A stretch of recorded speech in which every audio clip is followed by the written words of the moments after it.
मैं अपनी कुर्सी पर बैठा था और सुन रहा था जितने सारे व्याख्यान हो रहे थे, तो कुछ लोगों ने देखा होगा मेरी आंखों में तो आंसू थे, क्योंकि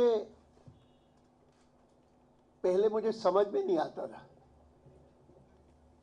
कोई मेरी आलोचना करता था तो भी दुख होता था, और अगर कोई प्रशंसा करता था तो भी आंसू आते थे।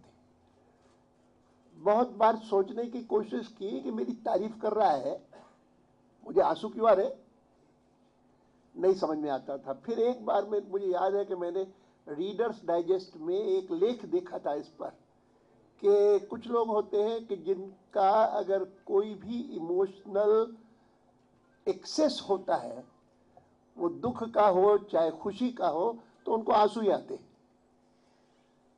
मैं उसके बाद कई बार ढूंढता रहा उस रीडर्स डाइजेस्ट के लेख को, मुझे फिर से मिला नहीं। लेकिन मैं जब इस पर विचार करता हूं तो मुझे लगता है कि भारत की आज भी सामाजिक दृष्टि से कोई बहुत बड़ी ताकत है तो वह परिवार का इंस्टीट्यूशन है। बहुत बड़ी ताकत है आज भी, खास करके पश्चिम से तुलना करें तो वहां पर परिवार का विघटन होना यह भी सामाजिक एक बहुत बड़ी कमजोरी हुई है, समस्याएं पैदा कर रही है।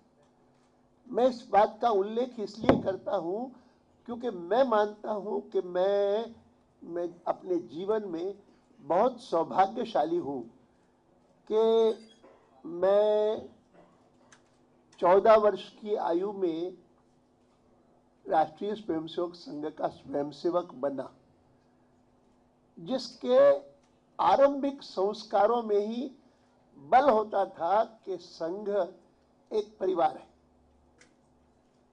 और परिवार के संबंध होने चाहिए सब संघ के स्वयंसेवकों से। अब मैं कह सकता हूं, मैंने पिछले दिनों में, आपने कल्पना की होगी कि ये यात्रा वगैरह मैंने की या ये सारे होते, तो सवाल एक पूछते हैं मुझसे कि आप ना इतना एग्जर्शन कैसे कर सकते हैं? अब कोई सीक्रेट है और कोई व्यायाम करते हैं या योग करते हैं, पूछते रहते हैं सब। अच्छा, मैं अपने ढंग से प्रामाणिक रूप से मैं उत्तर देने की कोशिश करता हूं, तो मैं उन्हें कहता हूं कि मैं 14 वर्ष की आयु में संघ का स्वयंसेवक बना और मैं उस समय कराची में था, सिंध में था, और 14 वर्ष से लेकर के 20 वर्ष की आयु तक मैं कराची में रहा। 47 में भारत को स्वतंत्रता मिली, वो 6-7 साल तो मन की एक ही अभिलाषा होती थी कि भारत स्वतंत्र हो, अंग्रेज यहां से जाए। और यद्यपि मैं क्रिश्चियन स्कूल में पढ़ा, कैथोलिक स्कूल में पढ़ा, जहां के संस्कार दूसरे प्रकार के थे, लेकिन संघ के प्रभाव से सारा दिशा बदल गई। और उसी काल में मैं संघ का प्रचारक भी बना, और इसीलिए 20 साल की आयु में जब विभाजन हुआ और परिवार इस तरफ आया, मैं परिवार में तो था ही नहीं, मैं तो संघ का प्रचारक था तो उससे अलग रहता था, तो मुझे कहा गया कि आप राजस्थान में जाकर के काम करिए।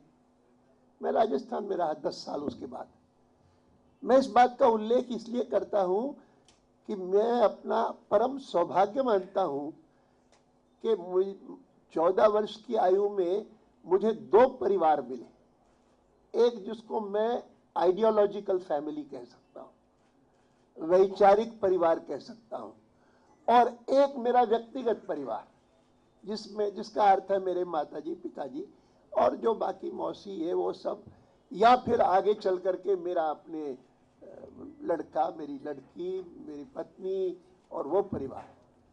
और बहुत कम ऐसे होंगे जो इतने सौभाग्यशाली हों कि दोनों परिवारों से प्रचुर मात्रा में स्नेह और आदर मिले जैसा मुझे मिला है बचपन से। ये जो तारीफ होती है ना, मान करके चलिए कि आप अपने परिवार का वर्णन करते हैं, अपने लड़के का, अपने लड़की का, अपनी पत्नी का, अपने माताजी का, अपने पिताजी का, तो आप कितनी तारीफ करेंगे। और उस तारीफ को मैं अगर अक्षरशः लेने लगूं तो मुझे लगता है कि ये जो कहते हैं ना, वो कम से कम हमारा गीता का श्लोक सुनाया हमारे शिवराज जी ने, अहंकार तो बिल्कुल भर जाएगा सारा, अगर उसको मैं सब सच मानने लगूं। मैं मानता हूं कि ये इसलिए कर रहे हैं, पिताजी की कोई तारीफ करता है तो तारीफ करता है, ये ठीक है, वो आदर है, स्नेह भी है, जो गुण उसको दिखता है उसका उल्लेख करता है। और मैं ये बात अपने लिए ही नहीं लेकिन कार्यकर्ताओं को भी मैं समझता हूं कि इसी प्रकार से अपने भाव को बनाना चाहिए, गलतफहमी में नहीं होनी चाहिए, क्योंकि इसमें कोई संदेह नहीं। मैं कई बार कहता हूं, हिंदुस्तान में राजनीतिक पद एक व्यक्ति को इतना समाज पर प्रभाव देता है, क्लाउट देता है, इन्फ्लुएंस देता है, जो दुनिया के किसी दूसरे लोकतंत्री देश में नहीं मिलता, भारत में मिलता है। कारण क्या है कि यहां पर कई बार राजनीतिक पद आपके मूल गुणों प्रतिभा से संबंधित नहीं है। उसमें कंट्रीब्यूटरी फैक्टर है आपकी कास्ट, कंट्रीब्यूटरी फैक्टर है आपकी भाषा, आप कहां के हैं, ये फैक्टर्स है। वो सब जगह नहीं होते, यहां पर कभी कभी बहुत अत्यधिक होते हैं, सब जगह थोड़े थोड़े तो होते ही हैं। माने अमेरिका में भी कोई कैथोलिक है तो कोई कुछ और है तो फर्क पड़ता है। अब ओबामा है तो कलर है तो उसका डिसएडवांटेज भी हो सकता है, एडवांटेज भी हो सकता है, सब हो सकता है। लेकिन हिंदुस्तान में बहुत अधिक होता है और इसीलिए ये प्रवृत्ति है कि मैं कॉर्पोरेटर हूं तो मेरे पास पड़ोस में कोई वाइस चांसलर रहता होगा, वो मेरी तुलना थोड़ी हो सकती है। मैं तो कॉर्पोरेटर हूं, मैं तो एमएलए हूं। अहंकार आता है, उससे बचना चाहिए, जितनी बात में बच सके। आसान नहीं है बचना, लेकिन हां मैं मानता हूं कि ये जितनी बातें सारी कही गई हैं, मैं भगवान मुझे शक्ति दे कि मैं उसके अनुरूप कुछ कर सकूं।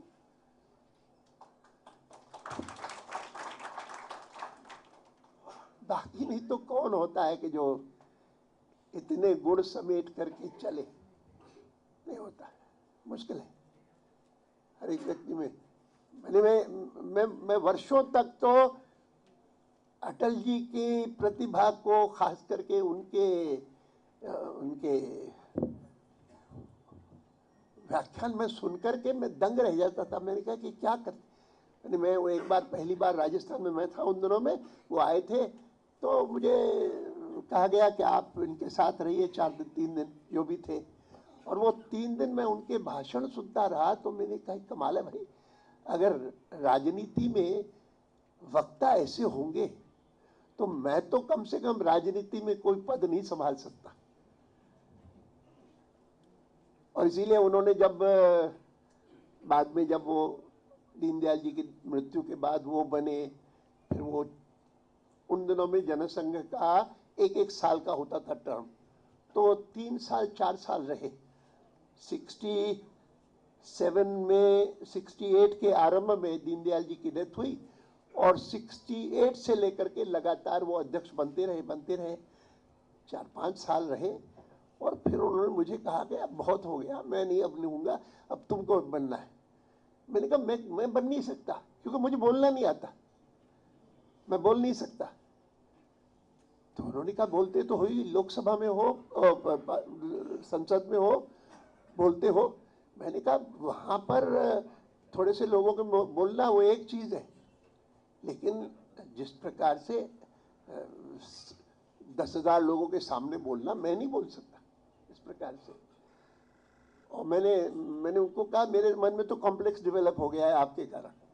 मैं इनको कहता हूं कभी कभी, सुषमा जी को भी है, कि तुम्हारे कारण भी मुझे कॉम्प्लेक्स होता है।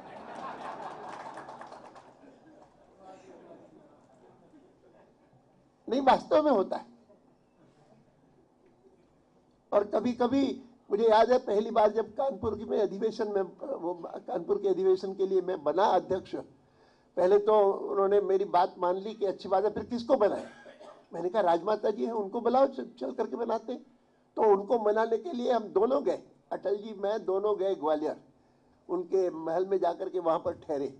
पहली बार मैंने महल देखा वो, और पहली बार मैंने वो जो कथा मैंने केवल सुनी थी कि किस प्रकार की वो ट्रेन है डाइनिंग टेबल पर, वो पहली बार देखी।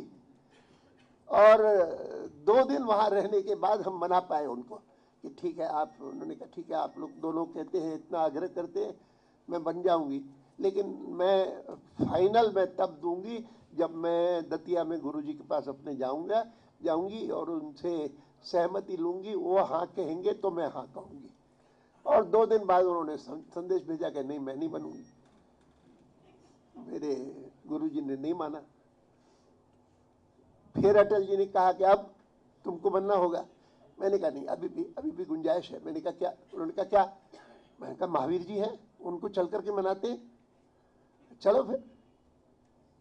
तो फिर उनको मनाने के लिए गए हम दोनों, और जाते हुए जगन्नाथ राव को कहा तुम भी चलो।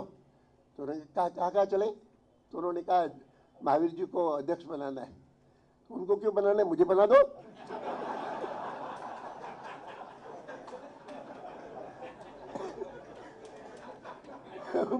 मुझे ले चलते उनको बनाने के लिए, वो ऐसे ही थे। उन्होंने कहा मुझे बना दो। क्या क्या करते हो?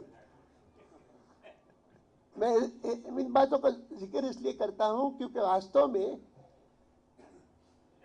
ये जो ताकत मुझे मिली है वो इसके कारण मिली है कि दोनों परिवारों ने मुझे बहुत बहुत प्रचुर मात्रा में स्नेह दिया है, आदर दिया है, और वह मेरी ताकत है। हाँ, बाकी जो जो जो स्टेमिना आया है थोड़ा बहुत, वो इस कारण भी आया है कि प्रचारक जीवन में काफ़ी कठिनाई सहनी पड़ती है। और सचमुच तो ये मेरी मेमोयर्स जो है, बायोग्राफी, ऑटोबायोग्राफी लिखी, वो इस कारण लिखी कि प्रचारक जीवन के कुछ छोटे छोटे प्रसंग बहुत साधारण जो लगते, आज तो लगते हैं, लेकिन कमला और प्रतिभा सुनते थे तो कहते थे तो कमाल है, और ये लिखते क्यों नहीं हो? मैंने कहा लिखते क्या लिखूंगा, नहीं लिखना चाहिए। फिर यहाँ तक कि प्रतिभा ने आग्रह इतना किया, कहा कि ऐसा है कि मेरा वो टेलीविजन वाला मेरी अपनी कंपनी है, तो वो कैमरामैन आ जाएगा और वो आपसे पूछता जाएगा, रिकॉर्ड करता जाएगा, आप लिखते जाइए, वो अपना रिकॉर्ड करता जाएगा। लेकिन छोटे छोटे प्रसंग ऐसे कि जिनको सुन करके किसी को ताज्जुब, अच्छा ऐसा भी होता है। मैं प्रचारक के नाते जब राजस्थान के गांव में जाता था तो एक गांव में किसी के यहाँ ठहरा था, छोटा सा घर था, चित्तौड़ के पास भी छोटा गांव था, छोटा सा घर था, कोई बिजली नहीं, पानी नहीं, नल नहीं, कुछ नहीं। तो उन्होंने सुबह सुबह मुझसे पूछा कि भाई साहब आप नहाने के लिए कुएं पर चलेंगे कि घर में पानी ले आऊं? तो मैंने कहा कि आप पानी क्यों ले आए, मैं चलूंगा कुएं पर, चलो। और मैं उनके साथ साथ गया, जिसको उन्होंने कहा कुएं पर चल रहे नहाने के लिए।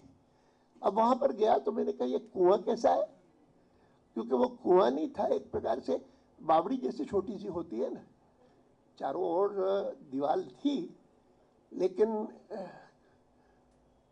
उन्होंने कहा कि ये पीने का पानी नहीं है और इससे खाली नहाते हैं। फिर उन्होंने कहा कि मैं खींचूं, उसमें पुली लगी हुई थी, डोल बाल्टी थी, खींचूं या कूद के नहाएंगे? मैंने कहा कूद के नहाएंगे, कुएं में कूद के नहाया जाता है। तो उन्होंने कहा बहन ये पीने का पानी नहीं है, तो कूदते ही है, कूद के भी नहाते हैं। मैंने कहा चलो भाई कूद जाता हूँ। मैंने उनको ये कष्ट करना उनको कि वो बाल्टी से निकाले, इसकी वजह चलो मैं कूद जाता हूँ। मुझे कल्पना नहीं थी कि क्या है, और मैं कूद गया। और कूद करके हाथ पांव थोड़े बहुत मार करके वो सीढ़ियाँ थी साइड में, उस पर से ऊपर आ गया।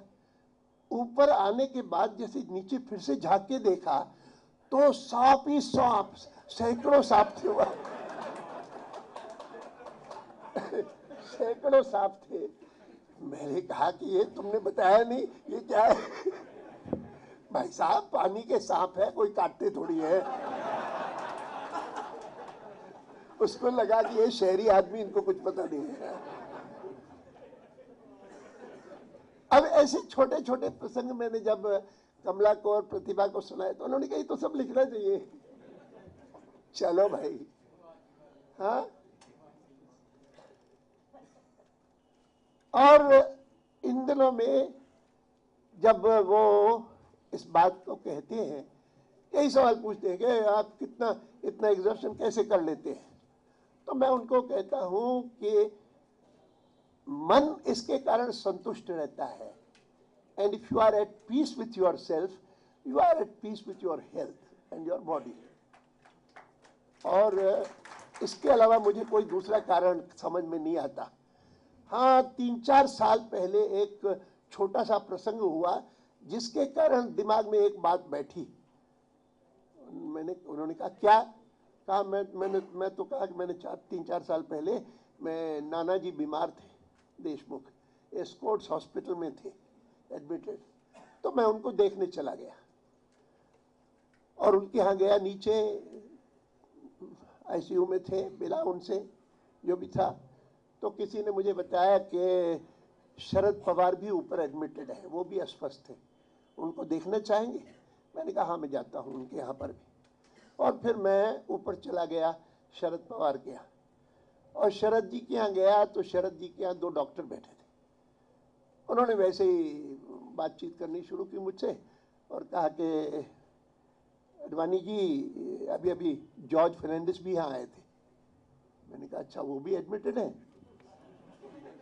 उन्होंने कहा नहीं वो एडमिटेड नहीं है, वो किसी और डॉक्टर के पास जाते हैं हरियाणा में, वो अपने रोहतक में गुड़गांव में वहाँ जाते हैं, तो वहाँ जा रहे थे।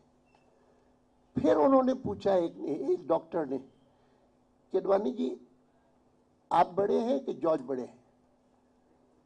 मैंने कहा जॉर्ज मुझसे छोटे हैं 3 साल। मुझे इसलिए याद है अच्छी तरह से कि मुरारजी भाई की कैबिनेट में जब 77 में मुझे मंत्री बनाया था तो मेरी उम्र उस समय 50 थी और जॉर्ज की उम्र 47 थी और वो सबसे छोटे थे कैबिनेट मंत्री। ये मुझे याद है, इसीलिए मुझे याद है कि वो मुझसे 3 साल छोटे हैं। तो उन्होंने कहा वो लगते तो बड़े हैं आपसे।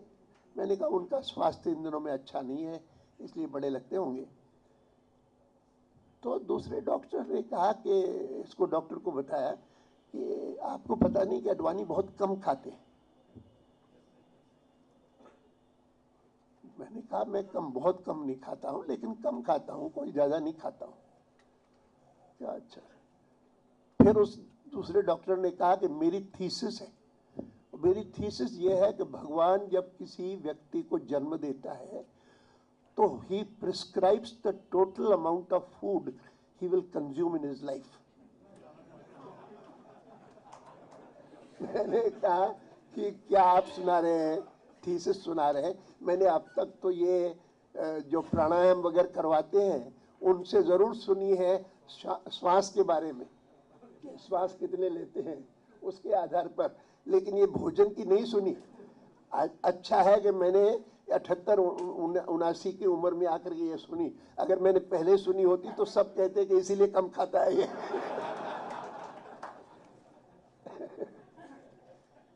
तो इसीलिए अब ये प्रचलित हो गया है कि अडवाणी कम खाते हैं इसीलिए स्वस्थ रहते हैं। अब ये सारी चीजें चलती हैं, लेकिन मैं मानता हूं कि एक्टिविटी, एग्जर्शन कर सकना ये बहुत मात्रा में आपको जितना उससे समाधान मिलता है उससे जुड़ी हुई चीज है। और काम करते हुए पार्टी का, संघ का और बीजेपी का अगर समाधान मिलता है तो उस समाधान से ही सब कुछ चलता है। नहीं, मैंने सोचा कि मैंने मेहनत की लिखने में, मेरे तो अपना अनुभव था, लेकिन इतने लोगों से लिखवाना और इतना पूरा मैंने वो उठाया तो मैंने कहा मेरी पुस्तक से कोई कम भारी नहीं है, ये काफी मोटा है और ये सब दूसरे लोगों ने लिखा है। बहुत बहुत आभारी हूं उन सब लोगों ने जिन्होंने तारीफ की है। मैं मानता हूं कि मुझे परिवार का हिस्सा मान करके मेरी तारीफ की है और कोई कारण नहीं। अच्छा।